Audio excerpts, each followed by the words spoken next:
The black water in Farnholm harbour did not reflect the light. It devoured it like a mouth hidden beneath the surface. Docks, saturated with the smell of fuel oil and rotting seaweed, stretched along the shore, their rusty cranes jutting out like the bones of a forgotten animal. Eva Lind stood at the edge of the pier, her torch shaking in her hand, picking out bits of chain and wet planks, slick with salt from the fog. It was long past midnight and the town was asleep, but the water moved, its ripples too slow, too alive. Eva should not have been here, not after her shift in the ambulance trying to save a man whose blood was on her gloves. But Jonas, her little brother, was missing, and Farnholm, the town she had called her own, was now breathing down her neck like a stranger. Eva heard about Jonas on the news, where his name was mentioned between reports of a storm and cod prices. Journalist 29 disappeared in Farnholm, said the voice on the TV, and the police had already written him off as another missing person, as if the port was used to swallowing people. Eva didn't believe it. Jonas was her anchor, his laughter, his notebooks full of notes on human trafficking, on ships that crept into the port under cover of night. She went to his apartment, which smelled of stale coffee and paper, and found a note tucked into an old book about the Baltic Sea. The Black Water Knows. Jonas's handwriting was as sharp as his voice, but the words were heavy, as if he were writing them looking into the abyss. Now she stood at the dock where Jonas had dug for his truth, her breath catching in her throat, a lump growing in her chest that she knew all too well. "You won't find him," the voice inside her whispered, her own but sharp as a knife. "You always lose the ones you care about. Jonas trusted you, and you let him down." Eva clutched the flashlight, her fingers numb, but she aimed the beam at the water. A shadow flickered in the black depths, a pale spot like a face with eyes that looked right at her. Eva froze, her heart pounding, but the shadow was gone, leaving only a ripple. "This isn't real," she told herself, but the voice answered, "You saw him. You always see what breaks you." Panic washed over her, her lungs clenching, and she leaned against the post, fighting the urge to run. "Breathe, Eva. You're not crazy. Not now." Farnholm had never been a kind place, but tonight it seemed alive, and not in a good way. The locals told tales of the harbour, of fishermen who had disappeared in the fog, whose shadows, it was whispered in the pubs, flickered in the water by the old lighthouse. The lighthouse, abandoned for decades, stood at the edge of town, its rusty silhouette like a broken crown. The old men swore that its light flickered sometimes, though the wires had long since rotted away, and that the water in the harbour was not just black, it remembered those it had taken. Eva had thought it was nonsense, but now, looking at the water, she felt its surface watching her, its smoothness unnatural like a mask. She stepped closer, her boot brushing against something sticky. Eva lowered the flashlight and saw a dark stain on the pier, shiny, with a metallic smell she knew from her work. Blood mixed with fuel oil, like someone had been trying to hide it. Her medical instincts kicked in, and she crouched, her gloved fingers brushing the stain. It was warm, too fresh for the empty port. Jonas. The thought flashed through her mind, and her throat tightened. She looked around, but the docks were empty, only the creaking of cranes and the roar of waves breaking the silence. It's not him. It can't be, she told herself, but a voice inside laughed. You wish it was him, for it to be over. Eva gritted her teeth. Her nails dug into her palms, and she took out her phone to call the police, even though she knew it was useless. The policeman arrived an hour later, his uniform smelling of cigarettes and his eyes as empty as the water in the harbor. He looked at the stain, muttered something about dirt and harbor paint, and left without even writing down her name. Eva stood on the pier, her torch flickering, and the water moved again, its ripples forming a shadow like a figure reaching out to her. She stepped back, her breath catching, and a voice in her head, poisonous as fuel oil, said, "They won't help. No one will help. You're alone, and you'll lose." Eva clutched Jonas's note in her pocket, its paper the only thing keeping her from falling into the abyss. At home, Eva sat in the dark, her apartment smelling of medicine and stale tea, but now there was a smell of the sea mixed in with it that she couldn't explain. She turned on the light, but the mirror in the hallway reflected her face, pale, with shadows under her eyes that seemed alive, moving like the water in the harbor. For a split second, she thought she saw Jonas in the mirror, his lips moving, but there was no sound. "You're not crazy," she told herself, but a voice answered, "You're already broken. You just can't see the cracks." Eva turned away, her fingers tightening on the note, and she swore that she would find Jonas, even if Farnholm and its black water were against it. But deep down, she knew that the city had already begun to swallow. Her and the shadows in the water were only the beginning. Farnholm was waking up slowly, its streets shrouded in fog that clung to the houses like a wet shroud. Eva Lind sat in her apartment, her fingers wrapped around a cup of cold coffee, and Jonas's tape recorder lay on the table, its tape frozen on Sven Karlsson's last word, "They come at night." She rewound the tape over and over, trying to make sense of the fragments of sentences, but Sven's voice was full of fear. His words slurred, as if he were afraid someone was listening. Eva knew that Sven had been a dock worker, one of those who had seen more than he had spoken, and now he was dead. Drowned, the police said, though his body had been found dry on the beach, with bruises on his neck that looked like handprints. Eva stood up, her movements jerky, almost mechanical. She hadn't slept all night. Her eyes were burning from lack of sleep, and Jonas's words from the note kept running through her head. Blackwater knows. She opened his notebook. His handwriting was chaotic, as it always was when he was in a hurry. Among the notes on the port's cargo, she found a name, Lars Ekström, the former captain who knew the port better than anyone.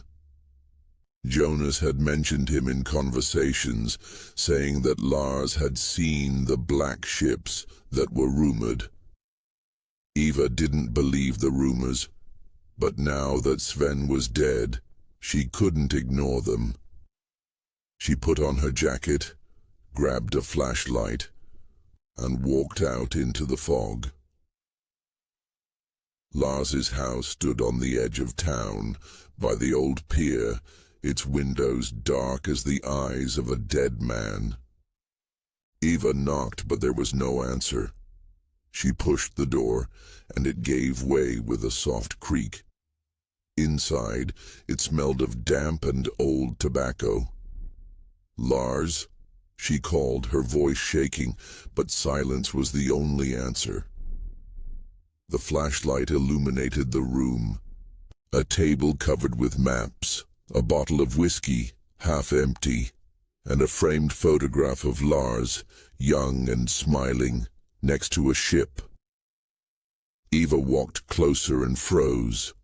On the side of the ship was written Vinskär, the letter V. She remembered a shard of glass found on the shore with the same letter. Coincidence? She didn't believe in coincidences, not anymore. Suddenly something creaked behind her. Eva turned around. The beam of the flashlight darted along the walls, but there was no one. Only a shadow, long and thin, flickered in the corner and disappeared. Her breathing quickened. She retreated to the table and noticed the map lying on top. It had dots along the shore marked on it, red crosses, and next to it, in Jonas's handwriting, "Here they come in." Eva grabbed the map, her fingers trembling, and at that moment the light of the flashlight flickered. She looked up and saw him. Lars was standing in the doorway, his eyes empty, like the woman, Sven's widow. His clothes were wet, drops fell on the floor, but he did not move. "You shouldn't have come," he said, his voice low, raspy, as if it were coming from underwater. Eva backed away, her back against the wall. "What happened to Jonas?" she asked, trying to keep her voice even. Lars stepped closer, his movements slow, unnatural. "He saw them. The black ships. They don't like to be seen." Eva swallowed, her throat dry. "Who are they?" Lars didn't answer, just smiled, his teeth flashing in the lantern light, sharp as a fish's. She noticed that the water dripping off him was not clear, it was black as oil. Eva lunged for the door, her feet slipping on the wet floor, but Lars didn't follow. She ran outside, the fog closing in around her, and only then did she hear his voice, distant but clear. "The water will find you, Eva." She ran toward the house, her lungs burning, one thought running through her head. Jonas knew, and they took him for it. At home, she locked the door, her hands shaking as she spread the map out on the table. The red crosses looked at her like eyes, and she knew this wasn't the end. This was just the beginning. Farnholm did not sleep that night, though its streets seemed empty. The fog hung low, clinging to the rooftops like cobwebs, and the wind from the sea brought the smell of salt and something else, acrid, almost metallic. Eva Lind sat at the kitchen table, Jonas's tape recorder in front of her, frozen on Sven Karlsson's last word. "The water remembers." She repeated the recording over and over until the words sounded like a spell, but there were no answers. Only questions heavy as stones pressed on her chest. Who had called her? What did "stay out of the water" mean? And why was Sven's body dry, even though he had drowned? She stood up, her movements jerky, almost mechanical. She needed to move, otherwise her thoughts would eat her alive. Eva picked up Jonas's old notebook. His handwriting was chaotic but familiar. He always wrote like that when he was in a hurry or afraid. Among the notes about the dock workers, she found a fragment of a sentence. "The black ships are not just rumors, they are real. Ask Lars." Lars. The name popped into her mind. Lars Ekstrom, the former captain Jonas had mentioned in drunken conversations over beers. He knew the port better than anyone, but after some incident he had retired and now lived on the outskirts, in a house by the old pier. Eva put on her coat, grabbed her flashlight, and stepped out into the night. The fog muffled the sounds, and her footsteps echoed as if someone was following her. The port was not far, but the path to Lars's house ran along the shore, where the water lapped against the rocks, black and thick as tar. She turned on the flashlight, its beam shaking in her hand, picking out rusty chains and the wreckage of boats from the darkness. Suddenly something crunched under her foot, and she looked down and saw a shard of glass, green and covered in silt. Eva picked it up, and the light from the flashlight revealed an engraved letter V. She stuffed it into her pocket, her heart pounding, but she forced herself to keep going. Lars's house stood at the very edge of the pier, slanted with broken windows. Eva knocked, but there was no answer. She pushed the door, and it gave way with a soft creak. Inside it smelled of damp and old tobacco. "Lars?" she called, her voice shaking, but silence was the only answer. The flashlight illuminated the room.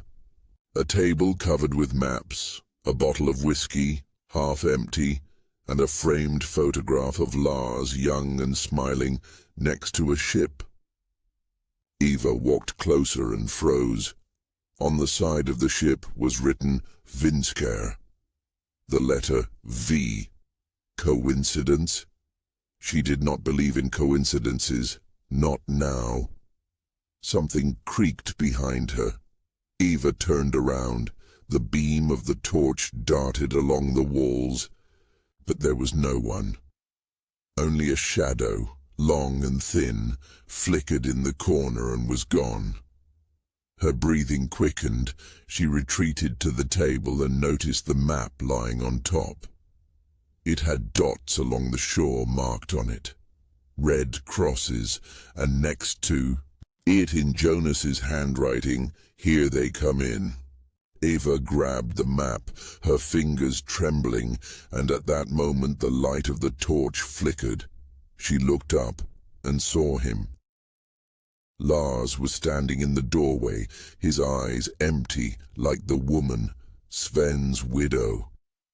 His clothes were wet. Drops fell on the floor, but he did not move. "You shouldn't have come," he said, his voice low, raspy, as if it were coming from underwater. Eva backed away, her back against the wall. "What happened to Jonas?" she asked, trying to keep her voice even. Lars stepped closer, his movements slow, unnatural. He saw them, the black ships. They don't like to be seen. Eva swallowed, her throat dry. "Who are they?" Lars didn't answer, just smiled, his teeth flashing in the lantern light, sharp as a fish's. She noticed that the water dripping off him was not clear. It was black as oil. Eva lunged for the door, her feet slipping on the wet floor. But Lars didn't follow. She ran outside, the fog closing in around her, and only then did she hear his voice, distant but clear. "The water will find you, Eva."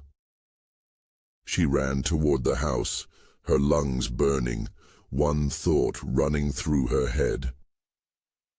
Jonas knew.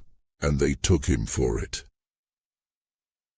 At home, she locked the door, her hands shaking as she spread the map out on the table. The red crosses looked at her like eyes, and she knew this wasn't the end. This was just the beginning. Farnholm was suffocated. By fog, its streets faded, like an old photograph where faces have been erased by time. Eva Lind sat in the morgue, her fingers clutching the folder containing Sven Carlsson's autopsy report. The smell of formalin and death was familiar to her, but today it seemed thicker, almost tangible. She shouldn't be here, not after the police had closed the case as a suicide, but her medical experience told her otherwise. The bruises on Sven's neck weren't from rope, but from fingers, and the puncture marks on his arm were too precise, too professional. Eva knew that this was more than just death. This was an execution disguised as despair. She looked up at the pathologist, an old friend of her father's, who nodded silently, allowing her to stay. Eva opened the file, her eyes skimming the pages, until they landed on the blood test. Traces of ketamine, a powerful tranquilizer not used for medical purposes in Sweden. She remembered Lars's words about the black courts, and realized that Sven was more than just a witness. Eva stuffed the report into her bag, her hands shaking, but she forced herself to walk out of the morgue without looking back. Outside, the wind was as sharp as a knife, but it couldn't blow the thoughts out of her head. She knew that Ingvar Berg, the shipping magnate whose company owned half the port, was behind all this. Jonas had mentioned him in his notes, but Eva couldn't go to him directly. Berg was too powerful, and the Farnholm police were in his pocket. She decided to do something else. Eva snuck into Berg's office at night when the port was asleep, her flashlight illuminating a narrow corridor that smelled of paper and the sea. She found his office, the door ajar, and inside it was as dark as a grave. Eva switched on the desk lamp, its light falling on the table covered with documents. She started rummaging through the papers, her fingers shaking, but she found what she was looking for, a folder marked Special Transportation. Inside were contracts, dates, names, but not a single cargo, only codes and numbers. Eva took a picture of them, her heart pounding like a hammer, but suddenly the light in the corridor came on. She turned off the lamp, hid behind the closet, her breathing ragged, like that of a cornered animal. Footsteps approached, heavy, confident, and Berg's voice rang out in the darkness. "I know you're here, Eva. You're as stubborn as your brother." She froze, her body turned to stone, but she did not answer. Berg entered the office, his silhouette black as the water in the port, and he stopped at the table, his fingers touching the folder. "Jonas thought he could stop it too," he said, his voice cold as ice. "But the water took him, and it will take you." Eva felt the cold tightening in her chest, but she didn't move until Berg was gone, his footsteps fading into the hallway. She slipped out of the office, her feet carrying her toward the port, where the water lapped against the pier, black and thick as oil. Eva stopped at the edge, her torch falling into the water, and for a moment she saw a face, not Jonas's but her own, twisted eyes full of terror. She stepped back, her breath catching, and a voice in her head. Her own, but venomous, said, "You can't save him. You can't even save yourself." Eva gritted her teeth. Her nails dug into her palms, and she walked home, the feeling of the water following her. At home, she sat at the table, her hands shaking as she opened her bag and pulled out Jonas's old jacket, which she had found in his apartment. In the pocket was a note, folded in four, the paper crumpled as if he had been clutching it in his fist. "The lighthouse.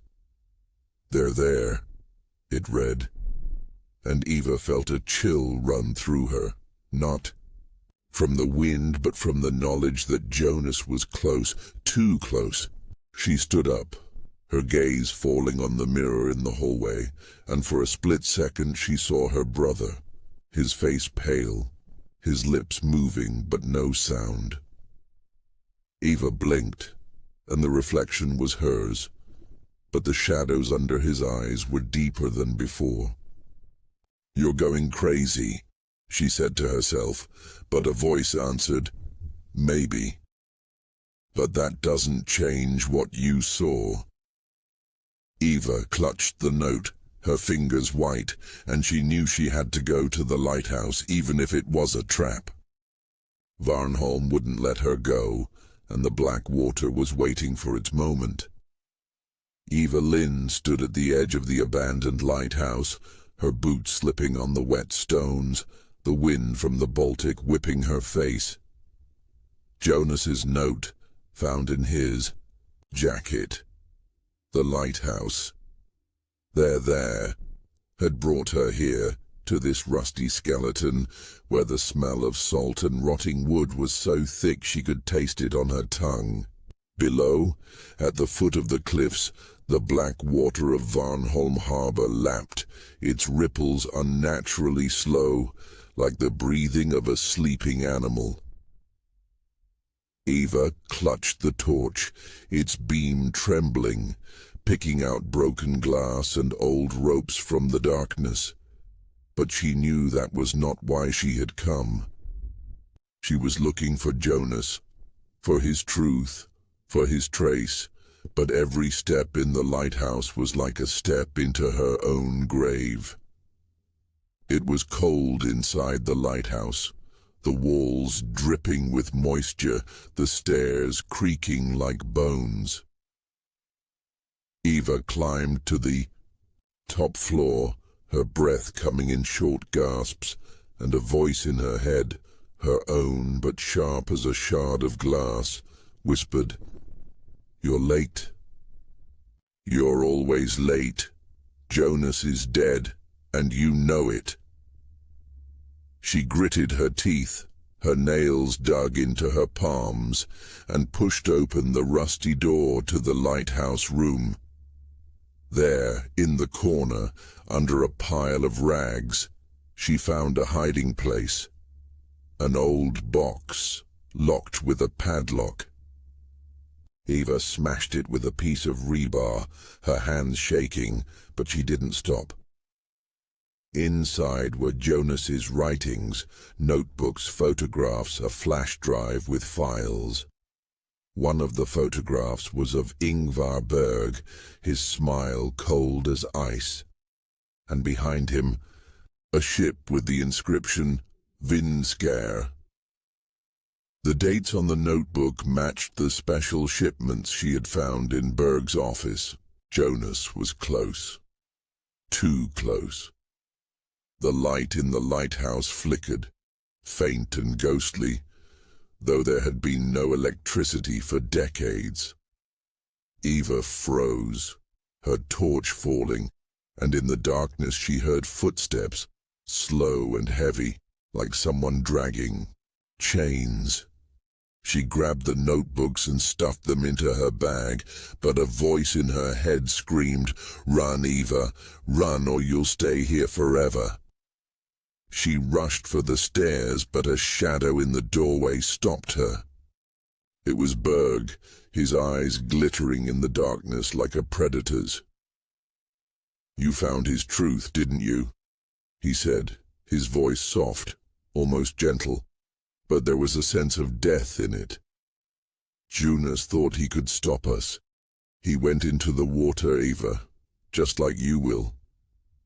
She stepped back, her back against the wall, and she noticed that his hands were wet, black water dripping from his fingers like paint. Eva didn't think. She threw herself forward, her shoulder hitting Berg, and he staggered, his hand grabbing her jacket, but she pulled away. The stairs hummed under her feet, the lighthouse shook as if it wanted to swallow her. She ran out onto the rocks, her lungs burning, and below her the water shifted, its surface forming a face, not Jonas's but her own, distorted eyes full of pain. Eva blinked, and the face disappeared, but panic gripped her chest like a vice. "You're going crazy," the voice said. But she didn't listen. She ran to the car, her fingers clutching the bag with Jonas's notes. And she knew this was her last chance. Eva gave the materials to a local journalist, an old friend of Jonas, who promised to publish them. She had not slept for 2 days. Her eyes were red, and her skin smelled of the sea, although she had not gone near the water. She went to the port to meet the journalist, but Berg was there instead. He stood by the pier, his coat fluttering in the wind, and behind him the water was pitch black. "Do you think this is the end?" he said, his smile thin as a blade. "The water protects everything, Eva. Jonas and you." She wanted to answer, but her gaze fell on something in the water, Jonas's bracelet, his leather band with his initials burned into it, floating at the edge of the pier.